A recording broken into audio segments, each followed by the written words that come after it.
আসসালামু আলাইকুম প্রিয় দর্শক মন্ডলী, কেমন আছেন সবাই? আশা করি সবাই অনেক ভালো আছেন। একতা এক গ্রামের কথা, ন্যায়ের বিচার। একতা এক গ্রামের মানুষ অত্যন্ত শান্তিপ্রিয় ও ধর্মভীরু ছিল। তারা ইসলামী নিয়ম কানুন মেনে চলার চেষ্টা করত। কিন্তু গ্রামে একদিন একটি বড় সমস্যা সৃষ্টি হলো। গ্রামে দুইটি পরিবার ছিল। একটি পরিবারের সন্তান ছিল খুবই সৎ ও ধর্মভীরু, অন্য পরিবারের সন্তান ছিল খুবই ধূর্ত ও অন্যায় কাজের দিকে ঝুঁকে পড়ে। একদিন ধূর্ত পরিবারের সন্তান গ্রামের মসজিদ থেকে দামি একটি মিসওয়াক চুরি করে আনে এবং তার বাড়িতে রেখে দেয়। সৎ পরিবারের সন্তান মসজিদে সেই মিসওয়াক হারিয়ে পাগল হয়ে যায়। সে গ্রামের মসজিদে গিয়ে আল্লাহর কাছে প্রার্থনা করতে থাকে, হে আল্লাহ, আমাকে ন্যায় বিচার দাও। গ্রামের প্রবীণরা বিষয়টি জানার পর গ্রামের মাঝখানে একটি বিচার সভা বসায়। দ্রুত সন্তান বিচার সভায় এসে বলল, আমি মিসওয়াক পাইনি, অন্য কেউ হয়তো তা নিয়ে গেছে। প্রবীণরা তখন সৎ সন্তানের কথা শুনেন এবং বিচার করেন যে গ্রামের সকল মানুষের সামনে দ্রুত সন্তান ও সৎ সন্তান দুজনেরই শপথ করতে হবে যে তারা মিসওয়াক বিষয়ে সত্য কথা বলবে। দ্রুত সন্তান ভয় পেয়ে যায়। সে ভাবে যদি মিথ্যা শপথ করতে হয় তবে আল্লাহর নিকট সে দণ্ডিত হবে। কিন্তু অন্যদিকে সৎ সন্তান দৃঢ়ভাবে শপথ করে যে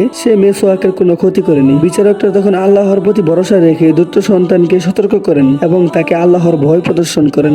দ্রুত সন্তান তার ভুল বুঝতে পেরে শপথ ভেঙে স্বীকার করে নেয় যে সে মিসওয়াক চুরি করেছে। এই ঘটনার পর পুরো গ্রামবাসী আল্লাহর কাছে প্রশংসা করে এবং দ্রুত সন্তানের পরিবারকে সতর্ক করে দেয় তারা যেন আর কখনো এই ধরনের অন্যায় কাজ না করে। গ্রামে ফিরে আসে শান্তি, সবাই আবারও ইসলামের পথে চলতে থাকে। শিক্ষণীয় কথা, আল্লাহর ন্যায়ের উপর ভরসা রাখুন এবং সবসময় সত্যের পথে চলুন। অন্যায় করলে তা একদিন প্রকাশ পাবেই। আল্লাহর কাছে কেউ মিথ্যা লুকাতে পারে না।